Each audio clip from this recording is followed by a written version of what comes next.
ચલો આવો આપણે પરમેશ્વરના વચનો તરફ જઈએ.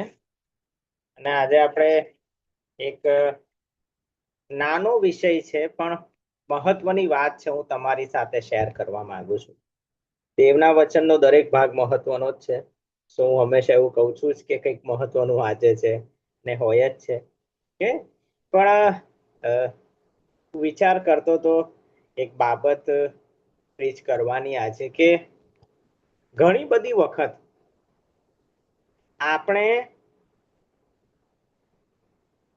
પ્રભુને આપણું પૂરેપૂરું જીવન નથી સોંપતા. જીવનનો અમુક ભાગ સોંપીએ છીએ, પણ અમુક પ્રકારની બાબતો આપણે પકડી જ રાખીએ છીએ.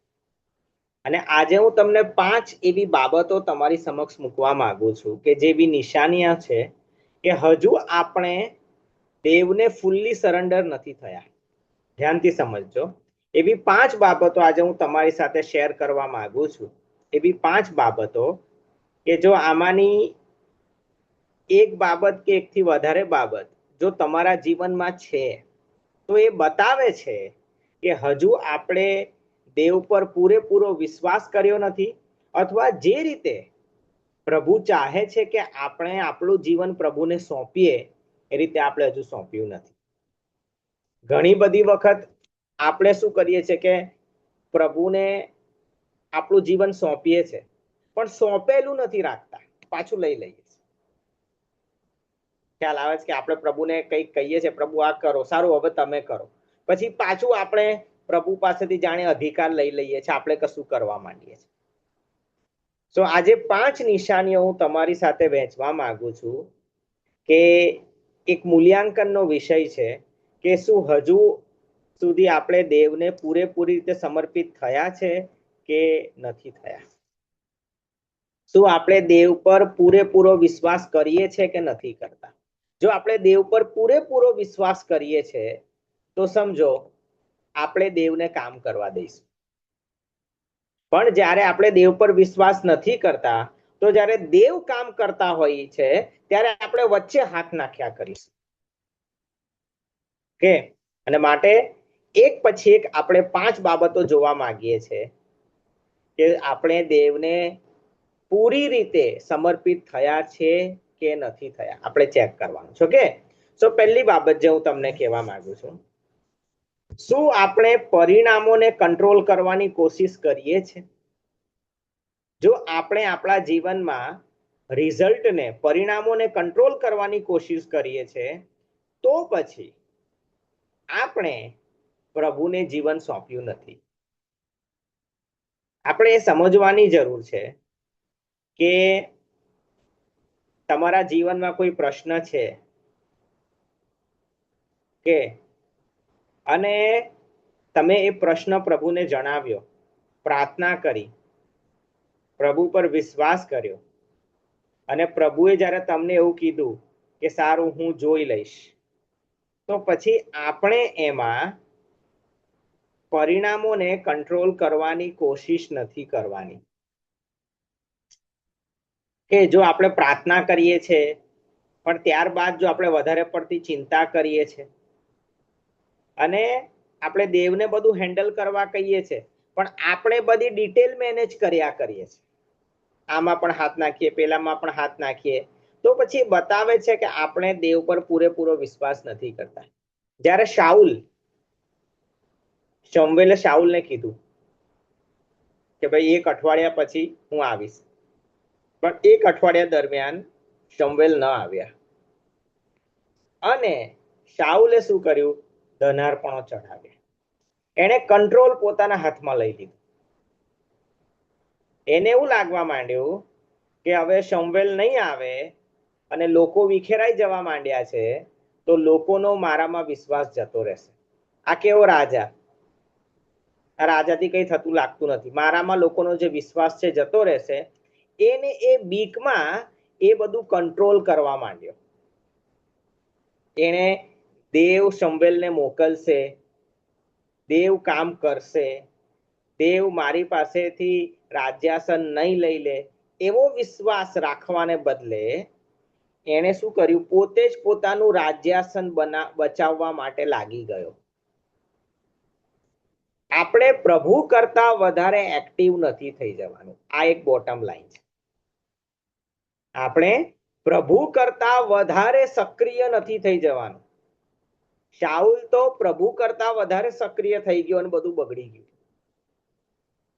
કે એ બધા પરિણામોને કંટ્રોલ કરવાની કોશિશ કરવા લાગ્યો. જ્યારે પ્રભુ દાઉદને ઉભો કરી રહેલા ત્યારે દાઉદ ઉભો ના થાય એના માટે એ બધા ષડયંત્રો કરવા માંડ્યો. એણે પોતાની દીકરીનું લગ્ન દાઉદ જોડે કરાવવાની ઈચ્છા રાખી એટલા માટે કે ફસાય ને એની દીકરી જે છે એ જ જાણે એને હરખો કરી દે. એવું લખેલું છે કે ફાંદારૂપ થઈ પડે એવી રીતે કંઈક એ મેરેજ કરાવવાની ઈચ્છા રાખતો હતો. તો સમર્પણ શું છે? સમર્પણ એટલે જે બાબતો તમે કંટ્રોલ નથી કરી શકતા એને માટે પણ દેવ પર ભરોસો રાખવો એ સમર્પણ છે. સમજો, પ્રભુને સમર્પિત થવું, પ્રભુને સમર્પણ કરવું એનો અર્થ એ છે કે જે બાબતો પર તમારું નિયંત્રણ નથી એના માટે પણ પ્રભુ પર ભરોસો રાખો.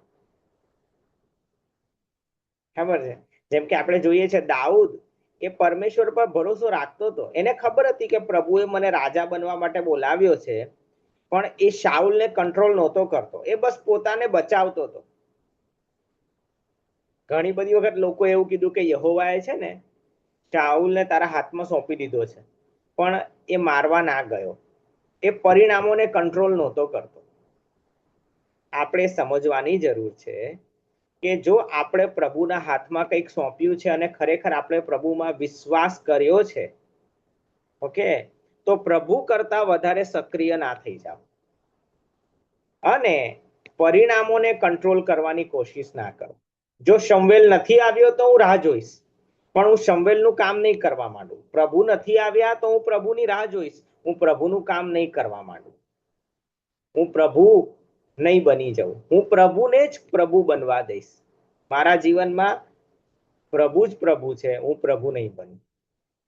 કે તો પહેલી બાબત જે હું તમને સમજાવવા માંગુ છું કે જો તમે પ્રભુને પોતાના જીવનનું સમર્પણ કરેલું છે, તમારો કોઈ પ્રોબ્લેમ છે એના માટે જો તમે પ્રભુ પર ભરોસો રાખો છો, હું પ્રભુ પર ભરોસો રાખું છું, તો આપણે પછી એના રિઝલ્ટને, પરિણામોને કંટ્રોલ કરવાની કોશિશ નહીં કરીએ. આપણે આપણું નિયંત્રણ છોડી દઈશું અથવા માપસરનું નિયંત્રણ રાખીશું.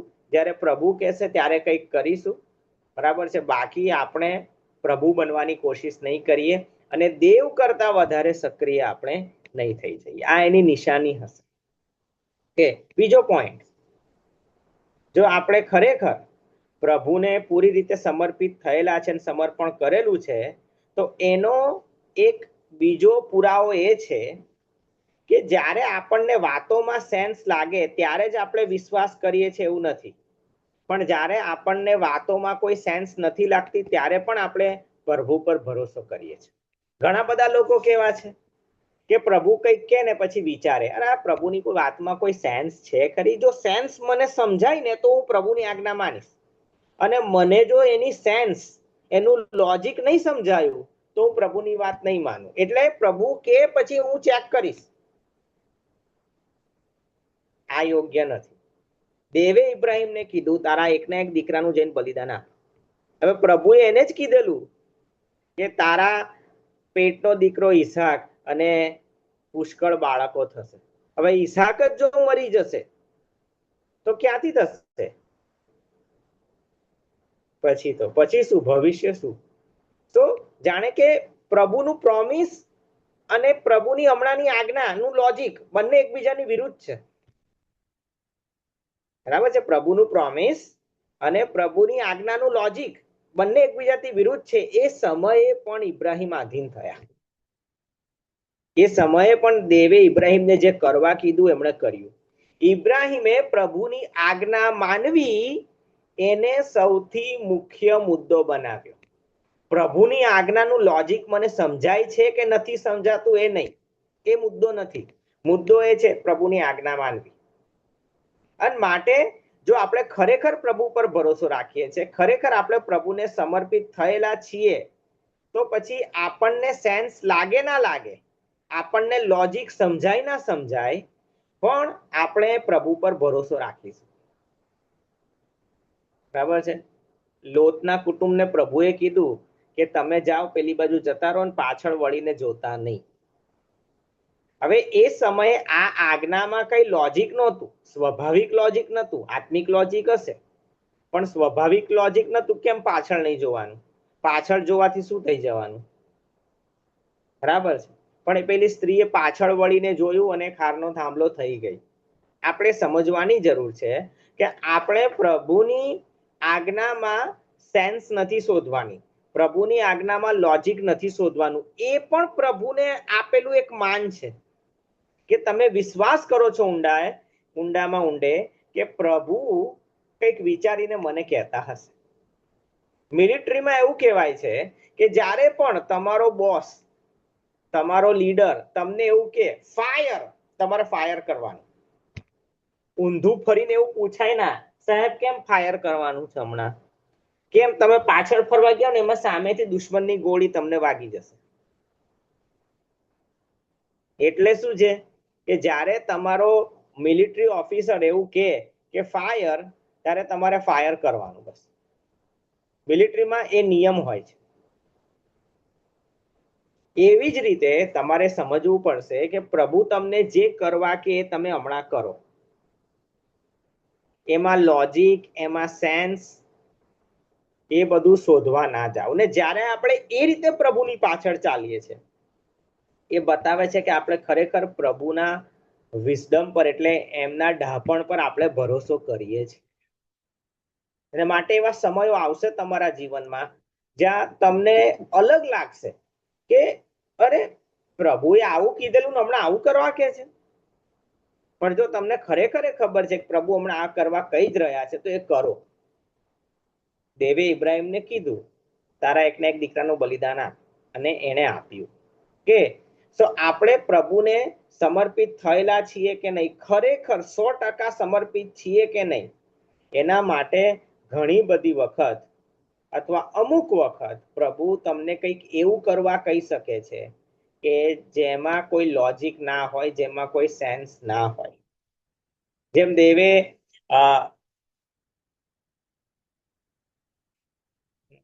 એલિશા દ્વારા નામાનને કીધું કે યર્દન નદીમાં જઈને 7 વાર ડૂબકી માર. હવે કેમ યર્દન નદીમાં જ, કેમ 7 વાર? બીજી બધી સારી નદીઓ છે, એનું લોજિક હતું. પણ પ્રભુએ કંઈક એને એવું કરવા કીધું જેનામાં સાવ સેન્સ ના હોય, જેનામાં લોજિક ના હોય, અને ખાસ એવું કામ કરવા કીધું. કે તો ઘણી બધી વખત ચમત્કાર ત્યારે થાય છે જ્યારે તમે તમારું દિમાગ જે છે એને સાઈડ પર કરો છો અને તમારો ફોકસ તમે આજ્ઞા પાલન પર મૂકો છો, ત્યારે ચમત્કાર થાય છે.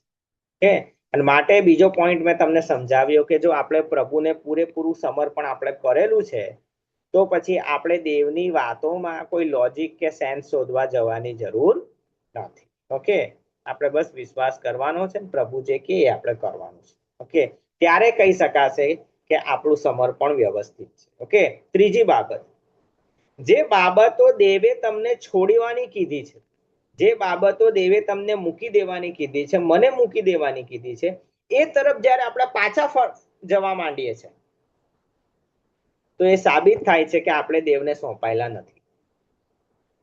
સમજો, આપણે પ્રભુમાં ચાલવાની શરૂઆત કરી, અમુક બાબતો આપણે મૂકી દીધી, હિંસા, ઈર્ષા, લોટરીની ટિકિટો ખરીદવી, બરાબર છે, મૂર્તિઓને ભજવું, સમાધાન કરી લેવું, રીતિ રિવાજોમાં ચાલ્યા કરવું, એક કરતા વધારે દેવને ભજવું, આ બધું જો આપણે મૂકી દીધું છે અને એક સમય પછી કઈ પ્રશ્ન થયો અને આપણે પાછું પેલું બધું ચાલુ કરી દીધું, તો પછી એનો અર્થ એ છે કે આપણે પ્રભુને પૂરી રીતે હજુ સમર્પિત થયા જ નથી. ઇઝરાયલ પ્રજા જ્યારે કનાન તરફ જઈ રહેલી, વચ્ચે શું થયું? વચ્ચે એ લોકો મિસર યાદ કરવા માંડ્યા. એ લોકો કાકડી ને તરબૂચ ને લસણ ને બધું યાદ કરવા માંડ્યા. અને એના કરતા કે ચલો પાછા જઈએ, ફારૂન ને પગે લાગી જઈશું. ભાઈ સમજો, આ એમનું વલણ હતું. તો જે બાબતો એમણે છોડી દીધી છે, ફરી એ બાબતો તરફ જ્યારે વ્યક્તિ જવા માંડે છે, તો એનો અર્થ એ છે કે આવું કેમ થયું? કારણ કે એણે પૂરું સમર્પણ નહોતું કર્યું. સમજો, જ્યારે પસ્તાવો કરવામાં, સમર્પિત થવામાં કોઈ ગેપ રહી જાય છે, કોઈ જગ્યા રહી જાય છે, તો એ જગ્યામાં શૈતાન ઘૂસે છે. જ્યારે કોઈ ખાલી જગ્યા રહી જાય છે તો શૈતાન ઘૂસે છે. પેલું લખેલું છે ને, કોઈ દુષ્ટ આત્મા જે છે એ કાઢવામાં આવે છે, બરાબર છે, પછી જે ઘરમાંથી નીકળે છે એ ઘર એનાથી છૂટતું નથી, કે પાછો એ ઘર તરફ લલચાય છે, કે પાછો તે ઘર તરફ જાય છે. અને જો એ ખાલી જુએ છે, વાળેલું સાફ અને ખાલી એટલે ભર્યા વગરનું, પરમેશ્વરના વચનોથી, પરમેશ્વરની હાજરીથી, પરમેશ્વરના પવિત્ર આત્માથી ભર્યા વગરનું જો એ જીવન જોઈ છે, તો ફરી ઘૂસે છે. એનો અર્થ કે જ્યારે તમે ને હું પણ પ્રભુને સમર્પિત થઈએ છે, તો ભાઈ આપણે 100% સમર્પણની કોશિશ કરવાની છે. આપણે એ રીતે જ સમર્પિત થવાનું છે કે 100% મારે પ્રભુનું વચન પાળવાનું છે. એ જ આપણું વલણ ને તૈયારી અને કિંમત ચૂકવવાની તૈયારી હોવી જોઈએ. ત્યારે કોઈ ગેપ નહીં રહે અને શૈતાન નહીં ઘૂસી શકે. પણ ઇઝરાયલ પ્રજા જે હતી એને અર્ધે જઈને પેલું જૂનું પાછું યાદ આવવા માંડ્યું, કે જો આપણે કોઈ ખોટી રિલેશનશિપ તરફ પાછા જઈ રહ્યા છે, કોઈ ખોટા વાતાવરણ તરફ આપણે પાછા જઈ રહ્યા છે, જો કોઈ ખોટી હેબિટ તરફ તમે પાછા જઈ રહ્યા છો, જો કોઈ હું ખોટો દરવાજો જે બંધ કરેલો ત્યાં પાછો જઈને ટકોરા મારવા માંડ્યો છું, જો મારી અંદર કોઈ નૈતિક અનાજ્ઞાધીનતા ઘૂસી ગઈ છે, તો પછી મારે સમજવાની જરૂર છે કે મેં પ્રભુને પૂરેપૂરી રીતે જીવન સોંપ્યું નથી. કેમ આવું બધું પાછું થઈ ગયું? કેમ આવું બધું પાછું આપણા જીવનમાં દેખાવા માંડ્યું? કારણ કે આપણે પૂરી રીતે આધીન નહોતા થયા. એ માટે આપણે સમજવાની જરૂર છે. તમે પણ પોતાનું જીવન ચેક કરો કે શું કોઈક એવી બાબત છે જૂના જીવનની જે હમણાં તમારામાં પાછી દેખાવા માંડી હોય. હમણાં હું એક બેનને મળ્યો, તો એ બેને મને કીધું કે ભાઈ મારા હસબન્ડનો સ્વભાવ બહુ ગુસ્સાવાળો હતો પહેલા, પછી પ્રભુમાં આવ્યા, લગ્ન થયા, અને પછી જાણે કે એમના સ્વભાવમાં એક પરિવર્તન આવ્યું. પણ છેલ્લા 1 વર્ષથી કે અમારે બહુ દેવું થઈ ગયું છે, કર્જ, અને ફરી એમનો જૂનો સ્વભાવ આવી ગયો છે. હવે ઘરમાં આવીને ઝઘડે છે, મારી દીકરીને અમથા અમથા ટોંટ મારે છે, એવું બધું કરવા માંડ્યા. એટલે એ જૂનો સ્વભાવ એમની અંદર પાછો દેખાવા માંડ્યો. આ શું બતાવે છે? આ એ બતાવે છે કે વ્યક્તિ ત્યાં સુધી બરાબર હતા જ્યાં સુધી એમની આજુબાજુનું વાતાવરણ બરાબર હતું. પણ જેવું વાતાવરણ આજુબાજુનું બગડ્યું, વ્યક્તિ પણ બગડ્યો. ઘણી બધી વખત પ્રભુ તમારી આજુબાજુનું વાતાવરણ ખરાબ થવા દે છે. કેમ? જેથી કરીને તમે અસલી છો કે નકલી, હું અસલી છું કે નકલી, એનો ખ્યાલ આવે. જો મારી અંદરથી પાછો જૂનો સ્વભાવ બહાર આવે છે, મારી અંદર મારું અનૈતિક જીવન બહાર આવે છે, કોઈક એવું પાપ, કોઈ એવું ગુપ્ત પાપ પાછું બહાર આવવા માંડે છે, તો મારે વિચારવાની જરૂર છે કે ભાઈ મારે હજુ વધારે કામ કરવાનું છે, મારે સમજવાનું છે, મેં બરાબર હજુ સમર્પણ કર્યું નથી, આ જગ્યાએ લૂપહોલ છે. અને માટે જે પોઈન્ટ તમારે અને મારે સમજવાની જરૂર છે કે જો આપણા જીવનમાં જે બાબતો આપણે મૂકી દીધેલી એને આપણે ફરી પકડી લીધી છે, બરાબર છે, તો પછી એક સાબિતી છે કે આપણે પ્રભુને વ્યવસ્થિત રીતે જીવન સોંપ્યું નથી. અને ચેક રાખવાની જરૂર છે, ફૂલ્લી સરેન્ડર થવાની જરૂર છે. ઓકે, ચોથો પોઈન્ટ, જ્યારે આપણે આપણા જીવનમાં, તમે કે હું કોઈ પ્રશ્નમાં છીએ, પણ આપણે દેવને શોધવાને બદલે પ્રશ્નનો જવાબ શોધવામાં જો વધારે સમય અને વધારે પ્રયત્નો મૂકી રહ્યા છે, તો પણ એ બતાવે છે કે આપણે દેવને હજુ વ્યવસ્થિત રીતે સમર્પિત થયા નથી. સમજો, આ બાબત આપણે સમજવી જરૂરી છે કે જ્યારે પણ તમે કોઈ પ્રશ્નમાં છો, માનો કે આપણું બાળક છે જે ભટકી ગયું છે, વંઠી ગયું છે, ડ્રગ્સમાં છે, માનો કે લગ્ન જીવનમાં કોઈ પ્રશ્ન છે, માનો ઘરમાં કોઈ બીમારી ઘૂસી ગઈ છે, કોઈ દેવું થઈ ગયું છે, કોઈ પણ પ્રકારનો પ્રશ્ન છે, તો સ્વાભાવિક છે કે તમારું મન ત્યાં જવાનું. પણ તમારે સમજવું પડશે કે આપણે વિશ્વાસમાં અને પ્રભુ સાથેના સંબંધમાં એ લેવલ સુધી પહોંચવાનું છે કે જ્યાં તમારે પ્રભુના વચનો પર મનન કરવાનું છે, જ્યાં તમારે ને મારે પ્રભુ પર મનન કરવાનું છે, પ્રભુને શોધવાના છે, પ્રશ્ન પર મનન નથી કરવાનું. ઘણા બધા લોકો દેવના વચનો પર મનન કરવાને બદલે પોતાના પ્રશ્ન પર મનન કરવા માંડે છે. મારું બાળક હારું કેમનું ડ્રગ્સમાંથી નીકળશે, ક્યારે બહાર આવશે, ક્યારે પ્રશ્ન સોલ્વ થશે. સમજો ધીરે ધીરે તમારો આખો ફોકસ પ્રશ્ન પર થઈ ગયો, દેવ પર નથી. અને વિશ્વાસ પ્રભુના વચનો પર મનન કરવાથી આવે છે, નહીં કે ક્વેશ્ચનને ખોદ્યા કરવાથી, નહીં કે પ્રશ્નનો જવાબ ખોદ્યા કરવાથી, નહીં કે પ્રભુના કાનમાં હેરાનગતિ ઊભી કરી દેવાથી. જો આપણે પ્રભુને વધારે નથી શોધી રહ્યા, પણ આપણા પ્રશ્નના જવાબની પાછળ આપણે સ્વાર્થી બની ગયા છે, તો પછી આપણે સમજવાની જરૂર છે આપણે પ્રભુને હજુ વ્યવસ્થિત જીવન સોંપ્યું નથી. હા, તમારે પ્રશ્ન પર થોડું મનન કરવું પડશે, પ્રશ્નોના જવાબો શોધવા પડશે, પણ એના કરતા વધારે મેજર ટાઈમ તમારે પ્રભુને પ્રભુના વચનો સાથે વિતાવવો પડશે. ઓકે, તમારે એ નથી શોધવાનું પ્રભુ કોઈ સાઈન આપે છે કે નહીં, પ્રભુ કોઈ ખાતરી આપે છે કે નહીં. પ્રભુએ વચન આપ્યું, બસ વાર્તા પતી ગઈ. જ્યારે પ્રભુએ યુસફને એક સ્વપ્ન બતાવ્યું 17 વર્ષની ઉંમરે અને ખાતરી આપી કે આ 2 સ્વપ્ન હું તારા દ્વારા પૂરા કરવા માંગુ છું, પ્રભુ પછી વચ્ચે પ્રભુએ કોઈ ખાતરીઓ નથી આપી. પ્રભુએ વારે વારે એને કઈ આ સ્વપ્નો યાદ નથી દેવડાયા, બસ એ એના જહેનમાં હતા, એના હૃદયમાં હતા. વચ્ચે ખાડો આવ્યો, વચ્ચે આરોપ લાગ્યો, વચ્ચે દગો થયો, ગુલામી આવી, જેલમાં જવું પડ્યું, કઠણ સમયો આવ્યા, બરાબર, આ બધું જ થયું. તો એને કોઈ નિશાનીઓ નથી મળી. ધીરે ધીરે ધીરે એ આ સ્વપ્ન તરફ આગળ વધી રહ્યો છે એવું કઈ લાગતું નહોતું, પણ એ વધી રહેલો, એ બાજુ જ જઈ રહેલો. કે તો આપણે સમજવાની જરૂર છે કે આપણો ફોકસ આપણે પ્રભુના વચન પર, પ્રભુ પર, પ્રભુની કામ કરવાની રીત પર રાખવાનો છે. આપણો ફોકસ આપણે નિશાનીઓ પર નથી રાખવાનો, આપણો ફોકસ પ્રશ્નો પર નથી રાખવાનો, આપણો ફોકસ જવાબ પર નથી રાખવાનો, આપણો ફોકસ પરમેશ્વર પર રાખવાનો. અને જ્યારે તમારો ફોકસ પરમેશ્વર પર છે તો સમજો કે તમે પ્રભુને બરાબર જીવન સોંપ્યું છે.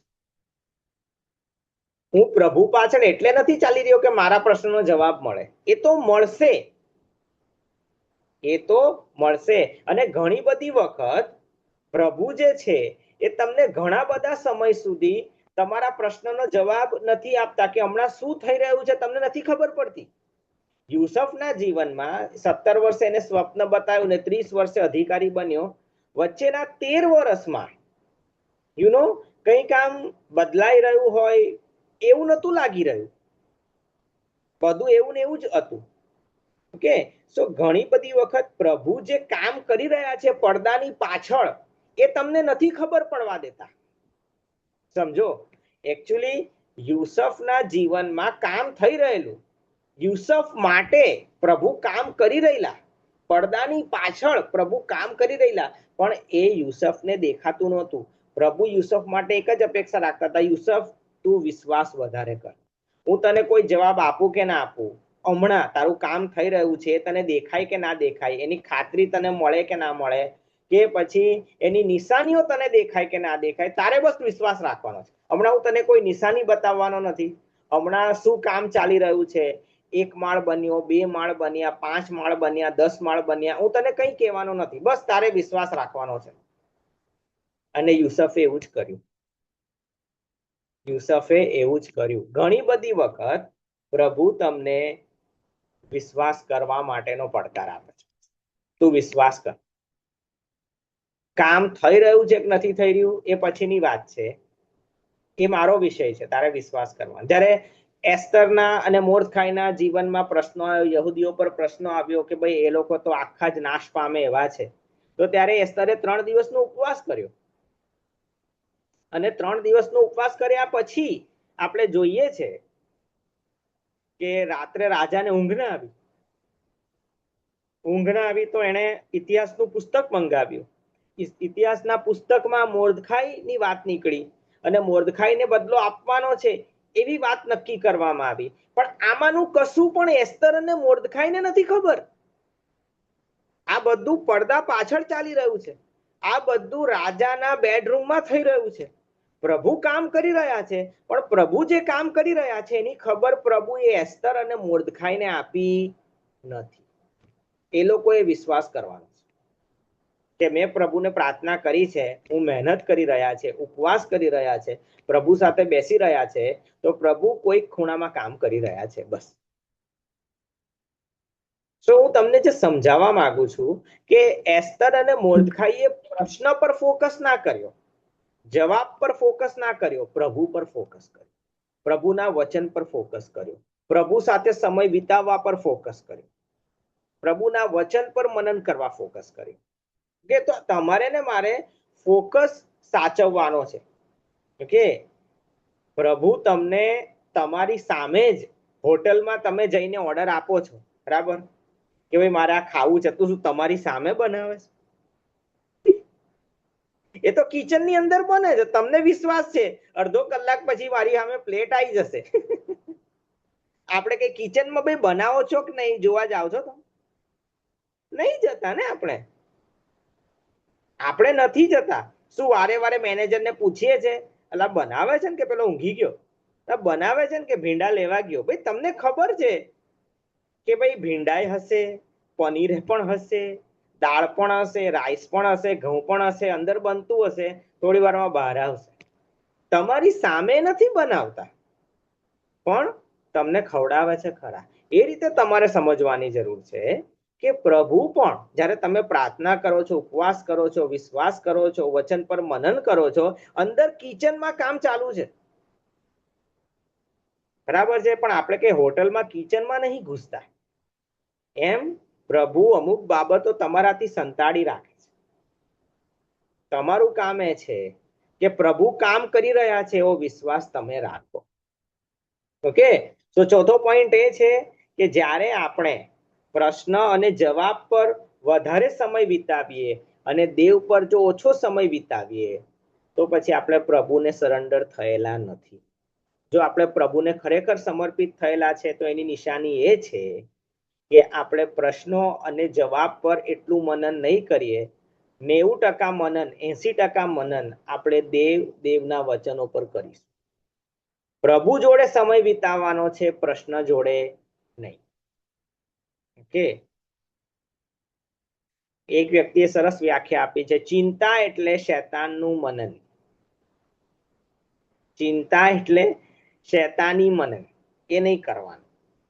કે તો 4 પોઈન્ટ થયા. પાંચમો અને છેલ્લો પોઈન્ટ જે હું તમારી સાથે શેર કરવા માંગુ છું એ છે કે જ્યારે તમારી રીતે કામ ન થાય ત્યારે જો તમારી શાંતિ જતી રહે છે તો પછી તમે પ્રભુને વ્યવસ્થિત રીતે હજુ જીવન સોંપ્યું નથી, અથવા તમે કે મેં વિશ્વાસ કર્યો નથી. સમજો, ઘણી બધી વખત તમારી રીતે કામ નહીં થાય, પણ જ્યારે પણ તમે જુઓ કે મેં જે ધારેલું એ પ્રમાણે કામ નથી થઈ રહ્યું, તો પણ તમારે ચિંતા કરવાની નથી. જો તમે પ્રભુને જણાવ્યો છે તમારો પ્રશ્ન, તમે વિશ્વાસ કર્યો છે અને તમે પ્રભુને સમર્પિત છો, તો ભાઈ તમારે વિશ્વાસ રાખવાનો છે. ભલે પ્રભુ આમ ગાડી લઈ જાય પણ પાછી આમ લઈ આવશે. પ્રભુ આમ કરીને તમારે જ્યાં પહોંચાડવાનું છે ત્યાં પહોંચાડશે. તો ભલે મારી રીતે કામ ન થાય, મેં જે ચાહ્યું છે એ રીતે કામ ન થાય, તો પણ મારી શાંતિ જતી ના રહેવી જોઈએ. બરાબર છે. ખરી આધીનતા ને ખરું સમર્પણ એ છે કે ભાઈ હું પ્રભુને કામ કરવા દઉં છું, હું પ્રભુ પર ભરોસો રાખું છું. એકવાર પ્રાર્થના કર્યા પછી, વિશ્વાસ કર્યા પછી, વચન મેળવ્યા પછી, પ્રભુને મારો પ્રશ્ન જણાવ્યો અને પ્રભુના હાથમાં સોંપી દીધા બાદ હું નિર્ણયથી વિશ્વાસ કરું છું ઓકે, હું નિર્ણયથી વિશ્વાસ કરું છું કે મેં પ્રાર્થના કરી છે. મારી અંદર ચિંતા આવશે, હું તરત ચિંતાને કહીશ નો નો નો. મેં પ્રાર્થના કરી છે, મેં વિશ્વાસ કર્યો છે, હું વિશ્વાસ જાળવી રાખીશ, હું વિશ્વાસ જાળવી રાખીશ. એ રીતે હું ધીરે ધીરે વિશ્વાસમાં ઊભો થઈશ. પણ મારી રીતે કામ થયેલું હું નહીં પણ જોઉં કે મેં જે ધારેલું છે કે આવી રીતે થવું જોઈએ, આટલા સમયમાં થવું જોઈએ, જેવું નહીં પણ થાય તો પણ ભાઈ હું ચિંતા કરીશ નહીં. બરાબર છે પ્રભુ, હું તમારી પર ભરોસો કરું છું અને ફાઇનલ રિઝલ્ટ એ મારી જે ઈચ્છા છે અને તમે જે મને વચન આપ્યું છે એ પ્રમાણેનું હશે.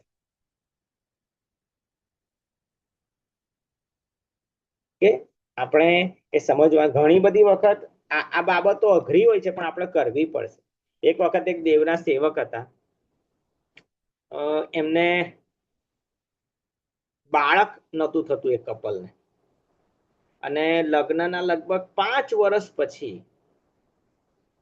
એમને પ્રેગ્નન્સી રહી કે, અને પ્રેગ્નન્સીમાં પણ થોડું ઉપર નીચે કદાચ થોડું કોમ્પ્લિકેટેડ થતું હતું. જ્યારે એમની વાઈફને હોસ્પિટલમાં દાખલ કરવામાં આવ્યા ત્યારે ડિલિવરીનો સમય આવ્યો ને ઓલમોસ્ટ ચાલુ તો હતા, લાઈટ જતી રહી. તમે વિચાર કરો. બરાબર છે.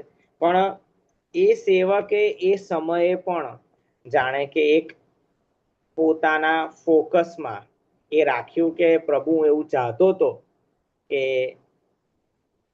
આ રીતે બધું કામ થાય, બધું સહેલું થાય, બધું નોર્મલ થાય, નોર્મલ ડિલિવરી થાય. પણ એવું નથી થઈ રહ્યું તો પણ હું તારી પર વિશ્વાસ કરું છું કે તું કઈ બગડવા નહીં દે, તું કઈ હેરાન નહીં થવા દે, તું કોઈ કાયમની ખોડખાપણ નહીં આવવા દે, તું કોઈ પ્રશ્ન નહીં ઉભો થવા દે, તું કઈ જાનહાનિ નહીં થવા દે, તું માતા અને બાળક બંનેને સેફ રાખશે. સમજો, એવા સમયો આવે છે, એવા સમયો આવે છે કે જ્યાં પ્રભુએ તમને વચન આપ્યું છે, તમે પ્રાર્થના કરી છે, તમે પ્રભુને પ્રશ્ન જણાવ્યો છે અને તમને લાગતું હતું કે પ્રભુ આ રીતે સોલ્વ કરશે, પણ એને બદલે આખી વાત જ બીજી તરફ જવા માંડી. કે તો તમારે જો ખરેખર આપણે પ્રભુને જીવન સોંપ્યું છે તો પછી કદાચ આપણી રીતે કામ ન થાય તો પણ તમારે વિશ્વાસ રાખવાનો છે. તો વિશ્વાસ રાખવાના પ્રયત્ન કરો. આમાં આપણે પ્રભુનું સાંભળવાનું છે. બરાબર છે. હું નહીં કહેતો કે આપણે પ્રભુનું સાંભળવાનું બંધ કરી દેવાનું છે ને જસ્ટ એકેડેમિકલી હું તમને જે સમજાયા કરું છે કરો. પણ જે હું પોઈન્ટ તમને સમજાવવા માંગુ છું કે ઘણી બધી વખત આપણે એવું માની લઈએ છીએ કે આ કામ પ્રભુ આ રીતે કરશે, આ કામ પ્રભુ આ રીતે કરશે, પણ પ્રભુ એ રીતે નથી પણ કરતા. અને પ્રભુ એ કામ કોઈ બીજી રીતે પણ પતાવે છે.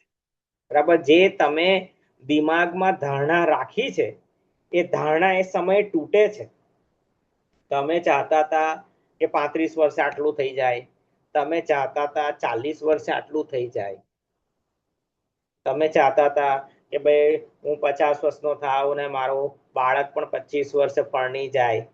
બરાબર છે. કદાચ તમે ચાહતા હતા એ કામ એ રીતે ના થયું, પણ એવા સમયમાં પણ આપણે જે છે એ છોડી દેવાનું નથી. બરાબર છે. જે ત્યારે પણ હું પ્રભુ પર ભરોસો કરું છું. જુઓ, સમર્પણ શું છે કે જ્યાં તમે પ્રભુને લીડ કરવા દો છો. સમર્પણ શું છે કે જ્યાં તમે પ્રભુને પરિસ્થિતિઓનું કંટ્રોલ આપેલો રાખો છો. ખબર છે. જ્યાં તમે કશું તમારા પ્રમાણે ના થાય તો પણ તમે શાંતિ નથી ગુમાવતા અને તમે બધો કંટ્રોલ તમારા હાથમાં રહે એના માટેની ફાઇટ નથી કરતા. હું એવું નહીં કહેતો તમારું બાળક ખોટા માર્ગે જાય તો એને જવા દો, હું એવું એવી એક્સ્ટ્રીમ વાતો હું નથી કરી દો. પણ ઘણી બધી વખત જે હું તમને સમજાવવા માંગુ છું એ છે કે તમારા ને મારા જીવનમાં અમુક વખત તમે ચાહો છો કે હું ચાહું છું એ રીતે કામ નથી પણ થતું. ઓકે. પણ જો એના માટે પછી આપણે તોફાન નથી કરી મૂકતા. જેમ કે ઇઝરાયલ પ્રજા હતી, એમને પ્રભુએ કીધું હું તમને કનાનમાં લઈ જઈશ, તો કનાનમાં તમે જશો સાહેબ, અરણ્ય તો પહેલા આવશે ને. હવે અરણ્યમાં તો એમને તો એવું જ હતું કે અરણ્યમાંથી જ બધી લાલિયાવાડી ચાલુ થઈ જશે, અરણ્યથી જ મજા મજા આવી જશે, તો ક્યાં હું માનના ખાવાનું રોજ રોજ કે આ લોકોને તો પ્રશ્ન થવા માંડ્યો, આ હું રોજ રોજ માનના ખાવાનું. અમે તો એવું વિચારેલું કે જેવું અમે લાલ સમુદ્ર પાર કરીશું, સરસ તમે મટન લાવશો, કોઈ દિવસ બિરયાની આકાશમાંથી પડશે, કોઈ દિવસ મટન પડશે, કોઈ દિવસ ગુલાબ જાંબુ પડશે, કોઈ દાડા રસગુલ્લા પડશે. પછી આપણે પૂછીશું ઓલા આજે શું છે મેન્યુમાં, તે આ તો હું હારું રોજનું એકનું એક. એટલે એ લોકો જે ચાહતા હતા કે જે રીતની આ મુસાફરી હશે એ રીતની મુસાફરી એ ના થઈ. પ્રભુ એમને જે જોઈએ નહોતા આપતા, પણ પ્રભુ એમની સંભાળ તો લેતા હતા, કારણ કે એ તાલીમનો સમય હતો ને. કારણ કે આ લોકોએ કનાનમાં જઈને યુદ્ધ કરવાનું હતું, આ લોકોએ કનાનને જીતતા પહેલા યુદ્ધ કરવાનું હતું, અને આ લોકો તો ગુલામો હતા.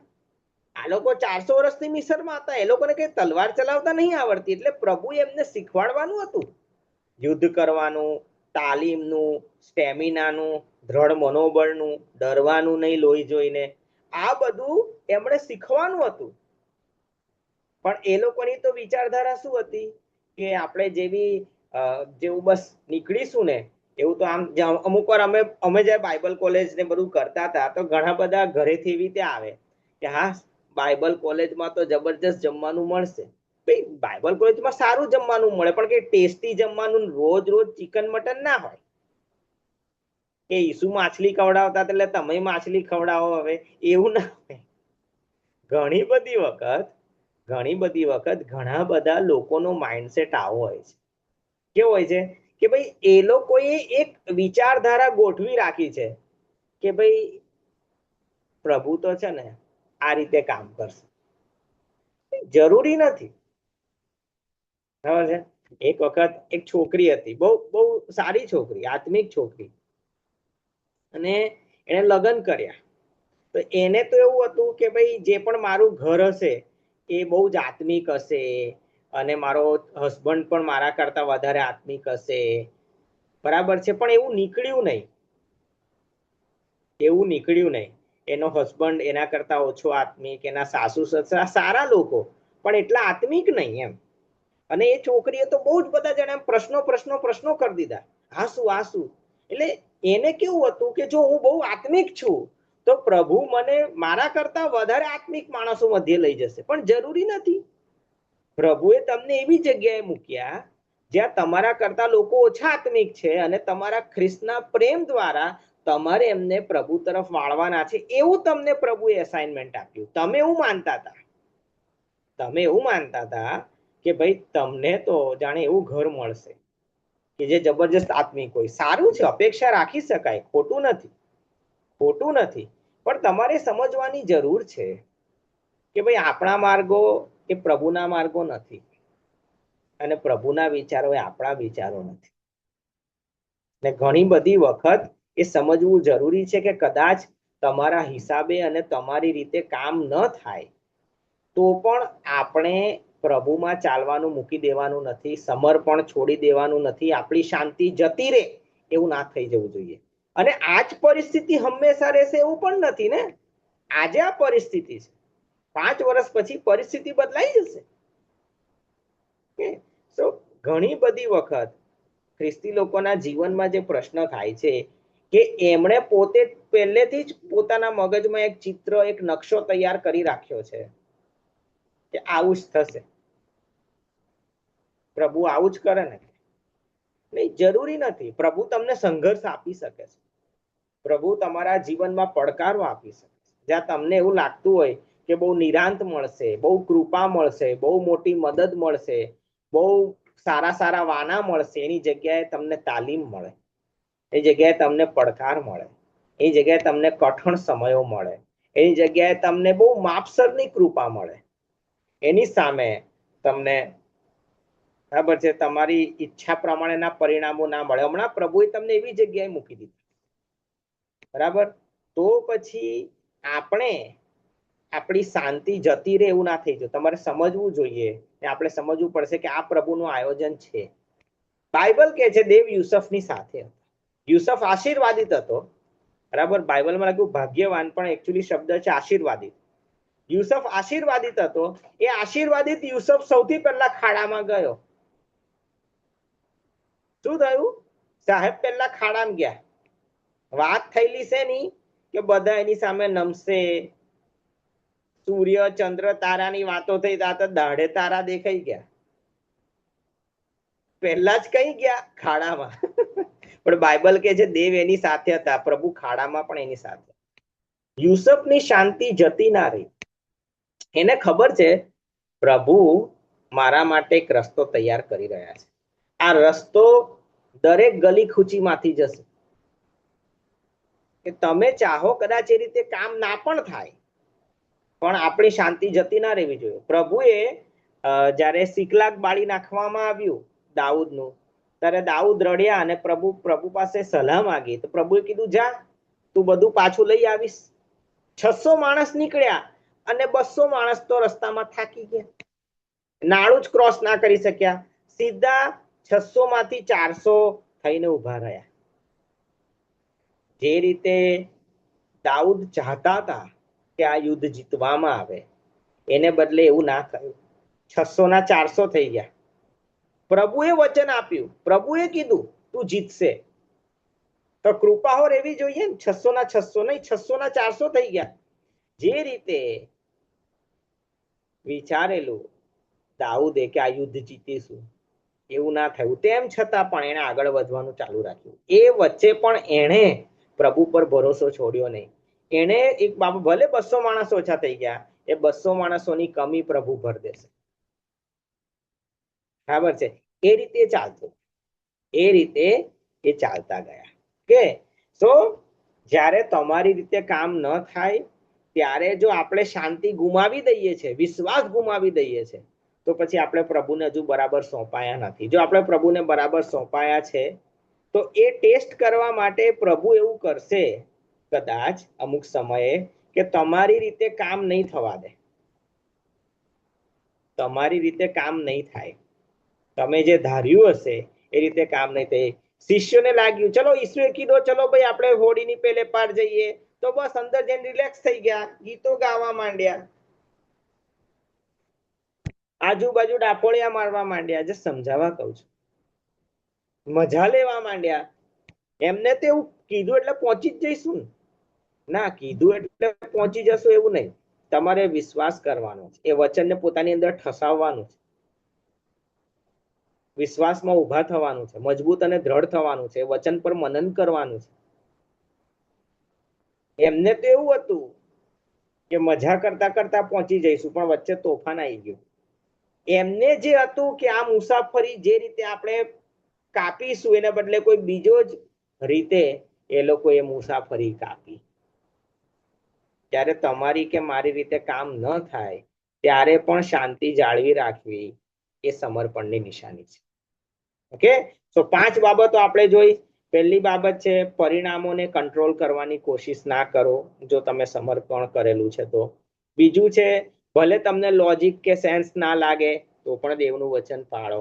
ત્રીજી બાબત છે જે બાબતો તમે મૂકી દીધી છે એને મૂકી જ દો, પાછા એ જૂની બાબતો તરફ ના જાઓ. ચોથી બાબત છે કે આપણે પ્રશ્નો પર વધારે સમય નથી આપવાનો, આપણે પ્રભુને વધારે સમય આપવાનો છે. ઓકે, પ્રભુ સાથે વધારે સમય વિતાવવાનો છે. ફોકસ પ્રભુ પર રાખવાનું છે, વચન પર, પ્રશ્ન પર નહીં. અને 5મી ને છેલ્લી બાબત કે જ્યારે આપણા હિસાબે કામ ન થાય ત્યારે આપણે ગાંડા થઈ જવાનું નથી અને ત્યારે આપણી શાંતિ જતી રહેવી જોઈએ નહીં. ખરું સમર્પણ જે છે એ જ્યારે આપણા હિસાબે કામ ન થાય ત્યારે પણ દેખાડવું જરૂરી હોય છે. કે તો આશા રાખું છું આ બાબતો તમને હેલ્પ કરશે. દરેક વ્યક્તિ પોતપોતાનું મૂલ્યાંકન કરે કે 5માંથી એક બાબત આપણા જીવનમાં બરાબર નથી, 2 કે પછી 5 કે તો તમારે ને મારે આ વસ્તુને પોતે ચેક કરવાની છે. આવો પ્રાર્થના કરીએ. પ્રભુ તમારી હજુરમાં આવીએ છીએ અને આભાર માનીએ છીએ આજના શિક્ષણને માટે. પ્રભુ અમારા જીવનમાં જો હજુ કશે ગેપ છે હજુ પણ અમે કંઈક એવું કંટ્રોલ કરવાની કોશિશ કરી રહ્યા છીએ કે જે અમારે ના કરવું જોઈએ. હજુ અમે કદાચ પરિસ્થિતિઓ પર દેવ બની રહ્યા હોય તો અમને સમજાવજો પ્રભુ. હજુ પણ જો અમે અમારા જીવનમાં કોઈક એરિયામાં પ્રભુ જો કમતી માલુમ પડી રહ્યા છે તો પ્રભુ અમારી ખાસ પ્રાર્થના છે કે તમે અમારી સાથે વાત કરો, તમે અમારી સાથે વાત કરો પ્રભુ. અમારી ખાસ પ્રાર્થના છે આ સમયે કે પ્રભુ જે બાબતો તમે અમને મૂકી દેવાની કીધી છે એ બાબતો તરફ અમે પાછા ના લલચાઈએ, એને માટે દ્રઢ મનોબળ ને સહાય પૂરી પાડો પ્રભુ. તમારું વચન જે અમને કહે છે એ પ્રમાણે અમે પ્રશ્નો પર નહીં પણ તમારા પર મનન કરીએ, એ પ્રકારનો ફોકસ ને માઇન્ડસેટ આપો. અને પ્રભુ જ્યારે અમારી રીતે કામ ન થાય ત્યારે પણ શાંતિ જાળવી રાખવા અમને સહાય કરો. આ સગળું અમે તમારા હાથમાં સોંપીએ છીએ પ્રભુ ઈસુ તમારા નામમાં. આમેન.